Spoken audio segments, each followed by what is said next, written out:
Welcome to the Lift Heavy Run Long podcast. My name is Wilson Horrell and my co-host is Vaughn Rawls. You can find us at www.liftheavyrunlong.com or on Twitter and Instagram at LiftRunLong, or feel free to email me directly at wilson@liftheavyrunlong.com. The mission of LHRL is simply this: to inspire and be inspired. Tune in every week as we speak with some of the world's most interesting people. Enjoy the show and find your bliss.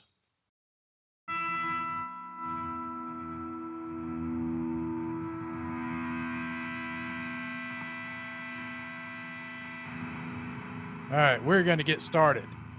Welcome to the Lift Heavy Run Long podcast, episode 27. My name is Wilson Horrell, and of course, with me is Mr. Vaughn Rawls. Hello. And we have the pleasure today of speaking with who might be not only one of the more incredible endurance athletes around, but he's certainly one of the most patient individuals. If you had any idea what we had to go through to get him on the podcast. His name is Ed Thomas. Mr. Thomas is 57 years old. He's an athlete that joined the world of endurance in 2010. And since then, he has jumped in headlong. He has a couple of top 10 finishes in 100 milers. He won a 12-hour race. He won a 50K race. He completed the Arrowhead 135 and has also participated in the Barkley Marathons. Ed Thomas, how you doing, man? Hey, thank you for having me on. I'm doing great. How are you guys? We are fantastic. That's a pretty impressive. Especially now that we got this audio worked out. Yeah. No worries. Where are we talking to you from? Where are you located? I live in Sioux Falls, South Dakota. Is that where you do most of your training? Yep, most of the training is done here in Sioux Falls. I do go out west out to the Black Hills, if you're familiar with South Dakota. So the Black Hills are out in the western part of the state, where Mount Rushmore is and that kind of thing. So I head out that way, to try and get some hill training and a little bit of elevation. But the eastern part of the state is pretty flat. So, there's a lot of ground. So I do a lot of repeats up and down hills and things like that for training. But most of it's done right around here. Well, you said you got into the endurance field of athletics in 2010. Leading up to that, I did. What kind of background did you have in athletics, like when you were young? Oh, when I was younger, I was a wrestler in high school and college. And then I wrestled a little bit after college as well. Well, every wrestler that I have come through, I do a lot of CrossFit, and the wrestlers that come through CrossFit seem to have an unbelievable endurance base. Well, it takes a lot of endurance to wrestle, especially, you're doing, well, in high school, you had three, back then anyways, we had 3 periods, 2 minutes each. And, it's pretty strenuous. So, but we didn't really do a lot of running back then. It was more, a long run would be a couple miles, 2 or 3 miles to stay in shape. But yeah, it takes some endurance, I guess. So you wrestled in high school and then in college. What'd you do after that? Well, after that, as far as sports, I didn't really do a whole lot. I mean, you get older and you sometimes you kind of fall off the workout wagon and get kind of fat and out of shape, and then you get back into it. And I picked up golf. I really enjoyed doing that up to a point, but I hit the gym every once in a while, but didn't really get back into the heavy workouts and things of that nature until 2010. So that was, what was I, 51 then when I started getting back into it. And so what did the fat and out of shape years look like? Did that go straight from college to the couch, or did you maintain yourself for the most part? No, I maintained pretty well. I wrestled after college a little bit as well, open tournaments, things like that. But yeah, I stayed in fairly decent shape. I would try to run a little bit, but I never, or hit the gym and I did some lifting and that kind of thing. There might've been a point where I got kind of terribly out of shape, but I always tried to stick with it a little bit, so. I would imagine with the wrestling, the weight training has always been in your scheme. Do you still do any of that? Yeah. I have a coach. I do coaching as well, but I have a coach also. And just recently getting back into some weight training as well. I mean, I've always done weight training through the years, never really went real hard with it, like real heavy, more maintenance type lifting, but used to go to the gym, between the points where I was kind of lazy and not doing anything. I would try to hit the gym, 2, 3, 4 times a week at least, and do some lifting. And when I started running in 2010, I kind of really embraced the running. So I kind of got away from hitting the gym very much. But now recently, I'm getting older. I need to get to keep my body in shape for running. I really need to. My coach feels, and I feel, we really need to keep or need to get back into the lifting as well, and work a lot, on the legs. And I think I have good legs, but we all need work. I mean, everybody needs leg work. I mean, let's face it. But so we're getting back into a lifting regimen as well. So yeah. So at what point, how long were you running before you decided you wanted to hire a coach? Yeah, I just hired him. Let's see, this past I think it was right around January, I guess. January, February that I got him. I kind of struggled a little bit with my training, and some of my races didn't go as well as I had hoped they would go. This last 2015 was just a poor year for me from a racing standpoint.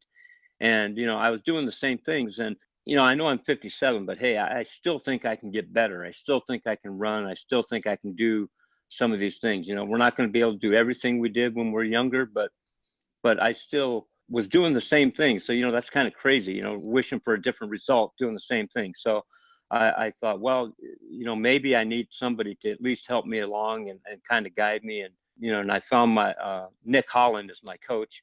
The thing is, he's like half my age. I mean, he's, early 20 or mid 20s, so, but he's a great guy, and he's really helped me get back on track. And I've year this year, and things are starting to look up even more for 2017. So that's awesome. Is he local where you are, or is he a remote coach? No, actually, yeah, he's a remote coach. He's in San Diego.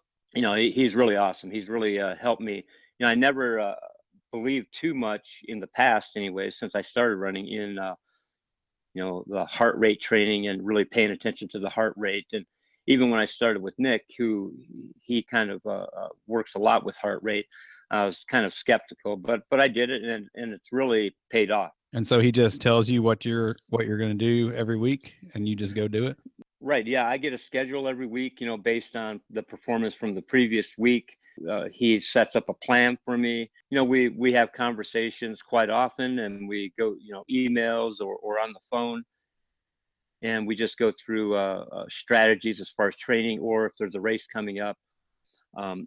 Each race is a little different. So there's specific training that needs to be done, like the Arrowhead 135 that I'm doing in January.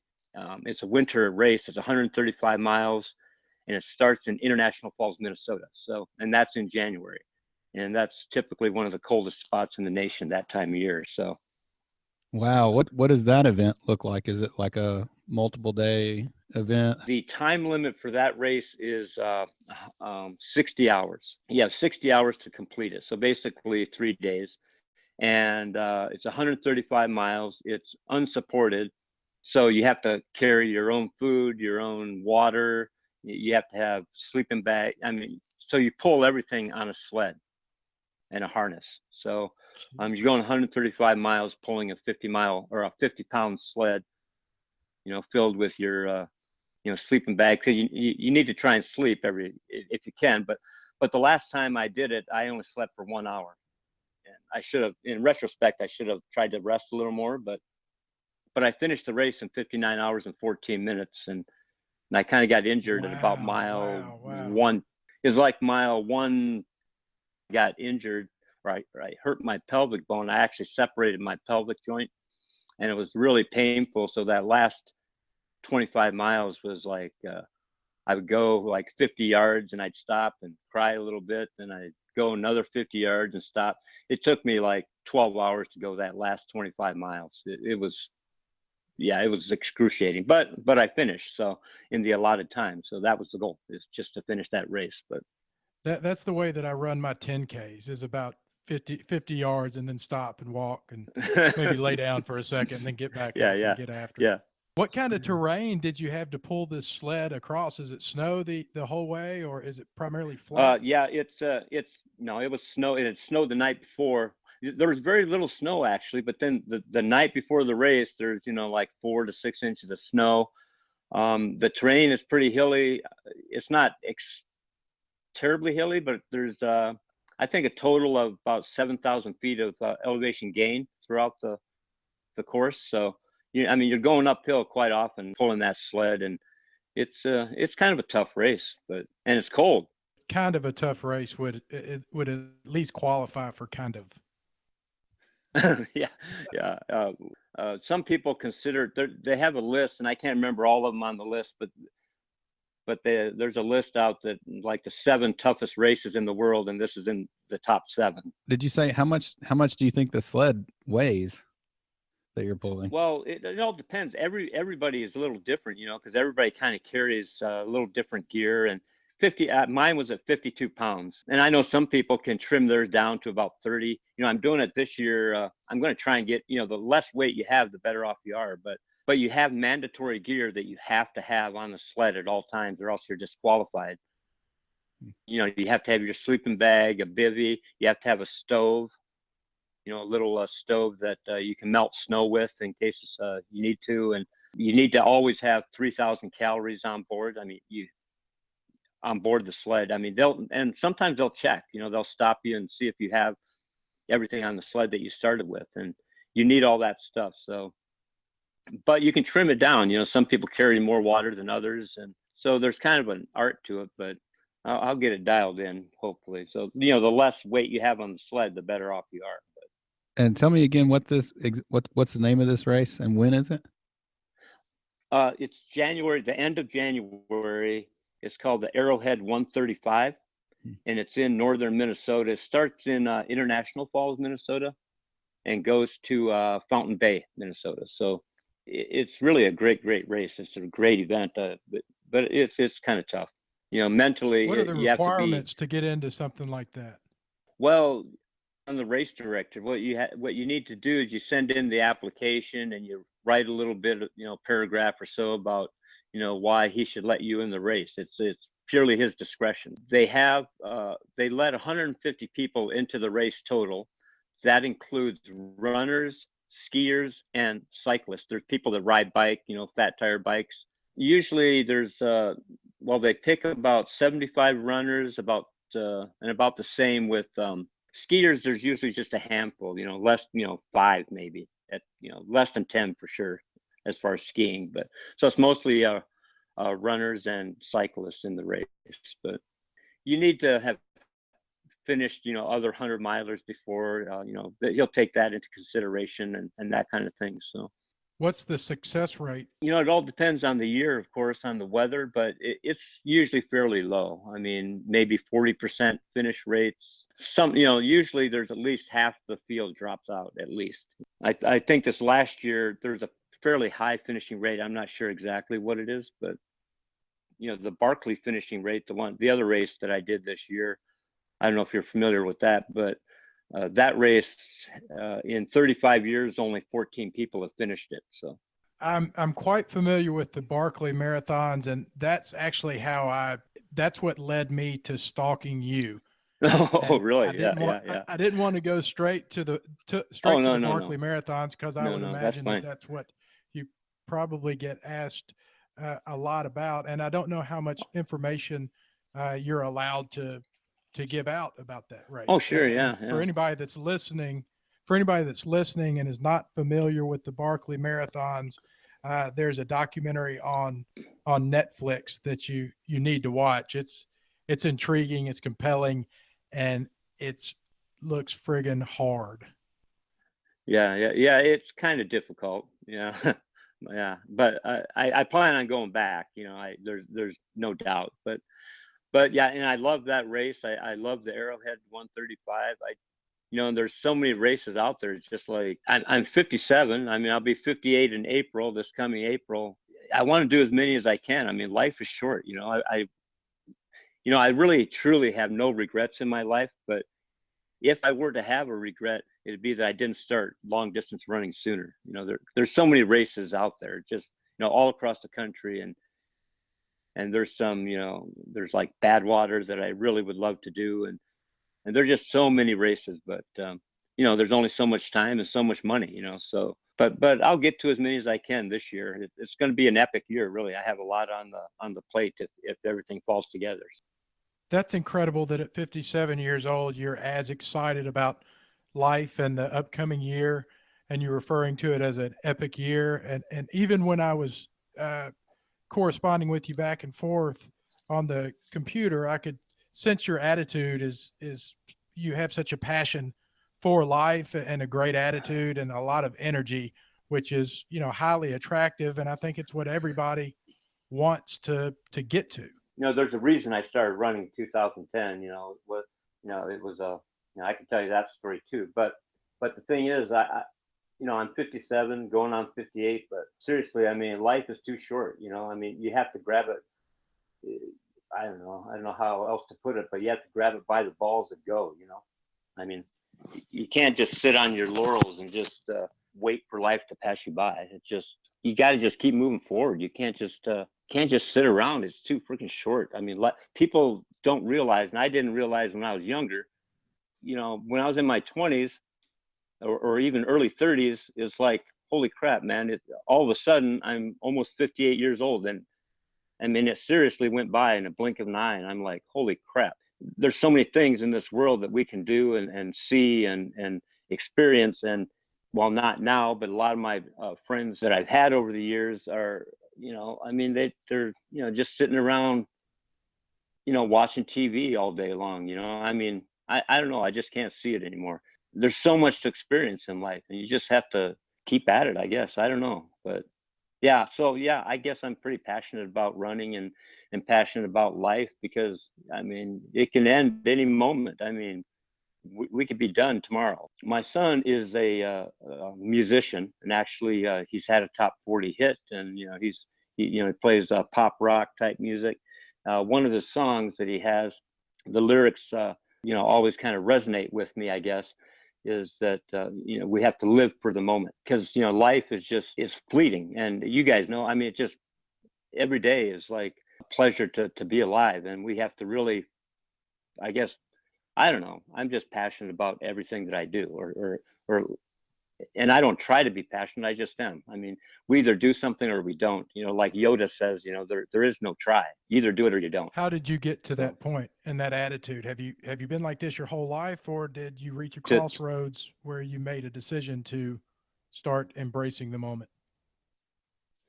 Well, you know, I think it all happened when I started running, really, or, you know, the reason I started running in 2010, I can tell you the exact day. It was June 10th, 2010 is when I started running. That April, I had signed up for a marathon that April of 2010, and I hadn't run more than 2 miles in who knows how long, years and years and years. So, but I signed up for a marathon, and the reason I did was my son, as I said, was a musician. His name is Nick. Tell us your son's name. My son's name is Nick, so Nick Thomas, and he has a band. It's called Spill Canvas, like you spill something, the spill canvas. Yeah. And he does I mean, he's done really well. But back in 2009, 2010, he was struggling with addiction. I mean, he just kind of fell into that trap. And he went to treatment that April of 2010, the first time he went to treatment. And I thought, well, you know, I wanted to kind of help him along or metaphorically go down that same hard road that he was going to go down. So I signed up for a marathon, you know, thinking, well, that'd be kind of a cool thing to do. And then that June, you know, it had been like April, then May, then June, I thought, and the marathon was in October. I thought, holy crap, maybe I should start training for this. And so, yeah, so that day I remember because I looked at the calendar and it was June 10th. It was rainy outside, and I thought, well, I'll go for a run. And I went out and I ran like about 1.5 miles. and I was gassed and had to stop and walk for a bit. And I ended up doing 3 miles total that day, but that's how it all started. And I don't continue running because of my son, but that's kind of what got me started in the running. And then along the way, you know, he had some fall, you know, he fell back, you know, into addiction. And, you know, he had toured with some big name bands that were, you know, that just didn't, I don't know, he just kind of fell back into that addiction mode. And then all of a sudden he went from being on the top of the world, and he was with Warner Brother Records, and he was doing great. And then things kind of just went downhill. And all of a sudden, and that again, in the blink of an eye, he went from, you know, touring all over the world to being homeless in Chicago, living behind a Best Buy in North Chicago, and strung out on heroin. So, and I almost lost him at that point. I think right around that time was when I thought, you know, I mean, life is too short. You know, I don't know if we believe that when we're younger. I don't think we do. But when you get something, maybe triggers it, but that might have been it. You know, every day I'm thankful, you know, to be here, and thankful to be able to get out and run. So You have the attitude of what I hear from recovering addicts. I'm an addict myself, and alcoholic, and well, I yep. know what it's Well, like to go from the shit house to the penthouse, yeah. and Well, back to the shit house. that's the other thing too. You know, it's I've been clean and sober since Nick was born. You know, a drop since. You know, right near the time he was born. So 30 years, or, well, holy crap, how long has it been now? Yeah, so right around since I was 26. Yeah, so 31 years now. I've been clean and sober. So I would have it's been, guessed that at some point you yeah. had some sort of Well, awakening. and you know, I don't know how, you know, I and the thing is, it was a struggle for me back then, you know, because, you know, I wrestled in high school and college and beyond. Then all of a sudden, well, you know, you've been there, you know, and you kind of fall into, all of a sudden, next thing you know, you're doing you know, lines of coke on somebody's you know, freaking coffee table, and drinking, you know, tons of booze, and you don't think nothing of it. And but next thing you know, you might lose a job, or come close to losing a job, or relationships especially, right? So when I quit, I was thinking, well, you know, I need probably to go to treatment, do something like that. But, you know, I said screw it, and I just quit everything cold turkey, everything. I don't know how I was able to survive. You know, I've had some rough stretches, but I've never actually relapsed or anything. So initially, it was kind of a tough road, but I somehow survived. It's just like I chewed tobacco. You know, I went from that, then you know, I don't know if we have, you know, we kind of medicate ourselves with other things, or maybe fall into other obsessions, or maybe even addictions. And, you know, I went to chewing tobacco, you know, but then I quit that cold turkey when I started running. So I don't know, I kind of, and maybe that helped. You know, I have a lot of running friends that are recovering addicts. And is running an addiction? Well, I think it could be, but it's a lot better than sitting in a bar for, you know, all night long too. So I guess I'd rather have, if running is an addiction, I guess I'd rather have that than you know, what my life was like in my mid-20s. Sure. Yeah, life has demonstrated to me that I'm going to be addicted to something Well, all the time, and it might as well right. be something Yeah. positive. Exactly. I mean, I think a lot of humanity, a lot of, you know, I mean, humans are humans, and addictive personalities are, you know, I think everybody has something in their life, and we just need to find the positives, and focus on those. I mean, there's always something positive to look at, and sometimes we lose sight of that. Yeah, I mean, I'm sure you do sometimes. Sometimes we're like, crap, you know, today sucks. I'm not going to do crap. I'm going to sit and wallow in self-pity all day. And then I go out for a run, and I go, yeah, I'm all right. So, but yeah, I mean, it's just, I don't know. We just got to keep moving on, you know? Well, tell me, getting into the Barkley Marathons, how did you go Yep. about that process? Did it come to you, or did you go looking for it? No, I went looking for it, actually. I think a friend of mine, and I can't remember who it was, but shared a video, a YouTube video with me several years ago, and I was rather intrigued by it. And I watched it once and then kind of let it go, but then I kind of kept coming back to it. And then next thing you know, I was watching, every video I could on it. And back then I hadn't done a whole lot of hundreds or anything. And, I started doing more racing and I started, actually performing halfway decent at some of the races. And like 2014, I had a couple of top tens, and, for my age, that wasn't bad. And I didn't think, and I've always done well with my age group. And so anyways, I kind of did some research, and I found out, figured out some of the people that have finished that race, and I contacted several of them, and most of them wouldn't give me the time of day or even reply, actually. But one guy actually replied, and the only thing he wrote, when I messaged him was, "Do you think you'll finish?" God, I pondered over that, and then I sent him a reply.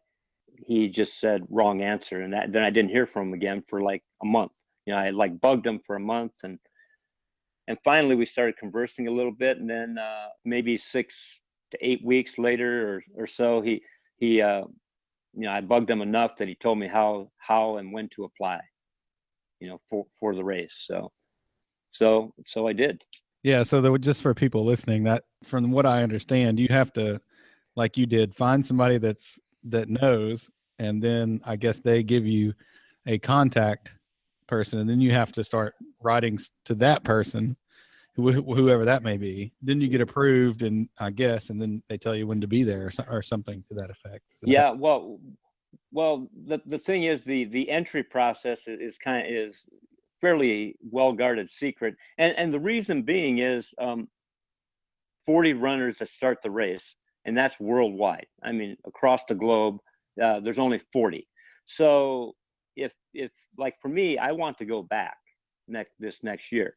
Well, if everybody and their mother knows how to get in, well, my chances of getting there are the odds kind of diminish. So that's why, like, people like me that have done the race and know how to apply for the race don't want to really give it out to too many people, because then we might not be able to go, or I might not be able to go. So Lazarus Lake, the race director, he only takes 40 runners, and what you need to do is you write an essay. It could be short, it could be long, it could be whatever you want, and you have to let him know why he should let you into the race. I wrote an essay, and some people, I have friends that have been trying to get into the race for years and years, and they haven't gotten in yet. And I got in on my first try. So I don't know how or why, but I got in. But but when you write that essay, the information you need to find out is, it's pretty simple. You write an essay and you email it to Lazarus Lake, the race director. And that's not a big secret, but you have to know exactly what day and what time to send it. If you get that right, then if he gets that, then he still has to approve. He still has to say, well, yeah, maybe this guy's worthy, maybe he's not. But apparently he thought I was worthy enough to at least attempt the race. And how much did it cost you to run this race? $1.60. That's right. Yeah. $1.60. And then when you're a virgin, like when I went this last year for the first time, then you have to bring a license plate from your home state or your home country. And that's so you need $1.60 and a license plate.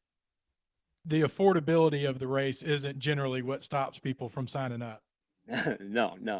It's really not. It's it's pretty dirt cheap, well, except for the trip down there, but it's pretty, it's not bad, you drive down, you camp in the campground, and so yeah, it's the cheapest race out there. But does he tell you, after you participate in the race, does he give you the information for getting in the next race, or are you back to square one and you've got to start hunting and searching just like everybody else? Every year you still have to send in a essay, but every year it's sent in at the same time, the same day. So once then you can apply every year or send in an essay every year. And the thing is, if you do well the previous year or give it all you got, then, you're more apt to get into it the following year. The thing is, it's a loop course. They say, Laz will tell you that it's a 20-mile loop, but I can tell you that it's more like a 26 or 27-mile loop. But he'll say it's a 20-mile loop, but it isn't. But you really can't tell because, GPS aren't allowed. All you have is a map and a compass, and that's it. And there's a lot of climbing involved. And, and of course, I didn't finish the race. There's only been 14 that have ever finished. The thing is, I still believe I can do it. I mean, I made some mistakes this last year, but I still believe I can finish this race. Is it 4 loops? 5 loops to finish. 5 loops. And do you believe that participating in the race helps your chances the next year? You know what you need to do to finish, or do you think that it's basically going to be a crapshoot every year? Does the course change? Yeah, the course changes a little bit every year, so that veterans, like myself and other veterans that have been there over the years, can't memorize every part of the course. There, most of the course will be the same, but there'll be, variations here and there. So, yeah, you'll never really know exactly until the day before, actually. He'll give hints, what changes or what doesn't change, but yeah, it'll be difficult either way. I mean, it's a tough freaking race. Holy crap. I mean, it beat the hell out of me this last year, but I can't wait to go back. I mean, I probably took about 50 falls that whole, I got into my second loop, and you're familiar with that race, but, finding the books, I got into my second loop, and that first loop, I mean, I cruised. I think I came in, I think I was the 15th runner in. It was, I really had a great first loop. And in retrospect, what I should have done was wait for somebody, but I was really excited. I was pumped, and I took off on my second loop, and by myself. I nailed that first book, but I made a great descent into the second book, but I couldn't find it. I searched for 6 hours for that one book, and I knew I was in the right spot because everything, I mean, all the landmarks were there. There's an old gas well to the north. I was right where I should have been, but I couldn't find that effing book. It was like, it was probably staring me right in the face. I probably walked by it 100 times because there's a 100-meter section. It had to be right there somewhere, but I searched for 6 hours. A German guy came and decided to go back to camp, and I freaking searched for another 4 hours or so, and I couldn't find it. Finally, I was, the sun's coming up, and I was defeated, and I'm like, holy crap. But I still felt good. I mean, I don't know. And, I kind of waited, but nobody else came, because sometimes, for that race, it really is better to work as a team, but so this next year, I plan for sure on doing that somehow. But I mean, finishing the race, it's on the brink, on the very, very brink of impossibility, but it can still be done. I'm not young anymore. I'm not like some of those young guys that can, do whatever, but I still think I have it in me. And then the thing is, if I finish, then I'd be the oldest one to ever finish the race. I don't know. That's always burning inside of you, isn't it? Yeah. I mean, this last year, I mean, it was burning the whole way back to camp. I mean, I feel like I could have done better. And the thing is, you have to believe. There's so many people that actually go to the race, people that apply to the race, and they're like, well, I'm going to fail. I know I'm going to fail. I know. I know, I might get one loop, I might get two. That's not the right attitude to have. If you're going to go down there, you have to believe. If you don't believe, I mean, why even go? I mean, why do the race if you think you're going to fail? Failure, we all experience that, but you don't have to believe that you're going to fail. And a lot of people that run that race truly, I mean, if you look at a lot of videos of the race, you've seen some of them, they go into the race, thinking they're going to fail. So, what's the point? Well, I think there's a lot to be said for that, just in all around life. You know, we talk to the Right. people that are in the lift heavy run long community, and I'm less impressed with the accomplishments that our guests have and our people have, and more impressed with the attitude and, you know, their ability to rise up and take on challenges and fail. You know, failure is Right. part of the fun. Yeah, yeah, and that's so true. I mean, you know, I haven't finished every race I've started. I've had you know, in 2015 was a rough year. I had my first DNF. I didn't finish Western States out in California, and it was devastating to me to not finish that race. But these races, these ultra races, these endurance races that test our limits, they're all a mental game, really. I mean, the thing is, our bodies can do so much more than we think they can, but you know, our mind will give out first, and trying to keep your mind sharp and trying to fight through the pain, because the thing is, it's always going to hurt, man. I mean, seriously, like in 100-miler, whether you run it in 16 hours or whether you run it in 30 hours, it's going to hurt like a bitch. It doesn't matter. It's going to hurt, but fighting through the pain, just like in life, you know, fighting through that pain and taking that next step and just getting to the finish line, you know, in one piece. It does emulate life a lot, and maybe that's why, you know, so many recovering addicts get into the endurance world, because it does emulate life. I mean, there's ups and downs, there's pain, there's hurt, you know. I mean, physically, maybe that's why I enjoy it. The more it hurts, actually, the better I like it. I don't know. Maybe it's because it feels good when you're done. But yeah, well, you get to wrap up all of kind of a junkie's life into a 10 or 20-hour race when you can go out and deal with all the bullshit and all the chaos and all the pain and everything that comes with, you know, getting wrapped up in drugs and alcohol. And then you also get the high and the adrenaline and the feel goods as well. Right. Yep, exactly. So yeah, you get all that. And the thing is, in the and you've talked to enough people probably that it's not just the race; it's the camaraderie with the people in the ultra distance running and the endurance running. It's the people are just phenomenal. You know, I'll do a race in California, then I'll go to Vermont and do a race. And the thing is, you see the same people. You know, they're there, and you become kind of a family, and that's the best part, really, because everybody's in it for well, they're in it for different reasons, but everybody knows what everybody else is going through. You know, when you finish a race or you don't finish a race, it's irrelevant. You know, we're just one big family. Everybody's so super supportive too, more so than any other experience that I've had with running ultra marathons. Like the guy that is in the front of the pack is just as encouraging when you pass him as the person at the very middle and the end. Oh yeah. We're all doing the same thing. Yeah, for sure. I mean, in ultra running, it's, you know, even the elite runners are, you know, I mean, they're there to cheer you on, especially if it's an out and back race. You see those guys, you know, they're cheering you on. They want you to finish. They want you to do well.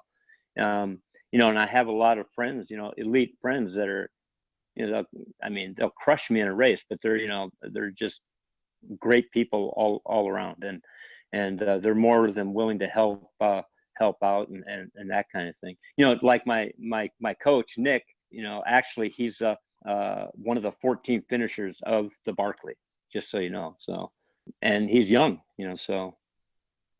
But that's interesting. I didn't know that. I didn't put that name together. Yep. He's in the documentary.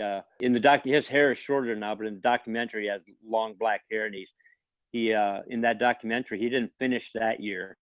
He comes down the road and he goes, "Quitter's road is so long," you know. So that's Nick, you know, on that documentary. So, but he finished it the following year, 2013, I think it was. So, and I think he was only 22 then, or something, 21, 22 when he finished. Do you get to do this full time, or do you race and travel and coach? Is that your occupation? That'd be ideal, wouldn't it? Yeah, no. But it'd be kind of ideal if it was. Just so you know, before I forget, I also, I mean, I do the coaching with beginners and intermediates primarily. And also I have a anti-chafing balm that I make. It's called Bear Butter. So bearbutter.com. I'm all over that. You've yeah, made a sale. It's yeah, it's bear like a bear, BARE butter.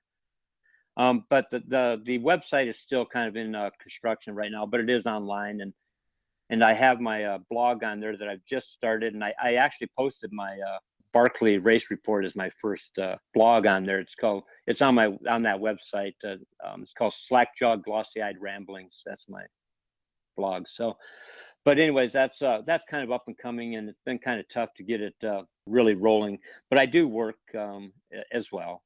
I have a hotel and restaurant just a little ways out of town here, and that kind of keeps me hopping. But I do, but I still make time to get in the training, to get in the racing. For me, racing and running is very important to me.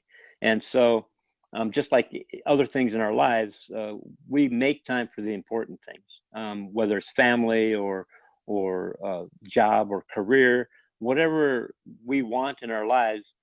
If it's really important to us, we find a way to make it happen. I find ways to make it happen and get to the races that I want to get to. And it requires a lot of juggling sometimes, and sometimes you're getting up at 3 a.m. in the morning to do a run, but we get it done. So but yeah, it'd be cool someday to just be able to just run, and maybe I will. Then maybe, I don't know, then I could do more races. Man, that's fantastic. 51 years old and decides to get Well, into 57. Well, you you started 51, at 51, yeah. correct? I mean, you had never ran an ultra marathon until 51 years old. I hadn't run more than 5 miles until, then probably. People need 5, to hear 6 that. miles at the most. Yeah, that's incredible. So, yeah. Well, listen, so, I told you that we wouldn't take up more than an hour of your time. And oh, sure. Yeah. Sorry, I kind of rambled a bit. No, you didn't ramble. I appreciate you sticking with us, man. This is really, I took more than an hour of your time, and that's because you're an interesting guy. I want to know more about the Western states and talk about that. And then, oh, sure. Yeah. Actually, I'm in the lottery for that. Yeah. Yeah. And also the next 135 that you do. We want to talk to you about. Yeah. That's coming up. I mean, it's 2 months away. So. Well, Ed Thomas, I will be, yes, sir. Continue internet stalking you, and hopefully we'll get the opportunity to shake your hand sometime in person and maybe put in a few miles with you. Hey, that sounds wonderful. Hey, I really appreciate it, guys. And just keep one foot in front of the other, run hard, live easy. That's what I say. There you go. And tell me once again the name of your son's band and the name of your product and website. Yep. The name of the band is the Spill Canvas, SPILL Canvas. And my website is bearbutter.com. Still under construction. I have to tweak it up a bit. And the store isn't quite up and running yet, but the balm is for sale. You can just email me, and I can get that to you as well. So, and then Slack-Jawed Glossy-Eyed Ramblings is the blog, and I'll be in the next few months. I'll be doing a lot more writing. So awesome, fantastic, Ed. Thank you very much. Yes, thank you. You bet. Take care, buddy. Thanks, guys. Right. Yep.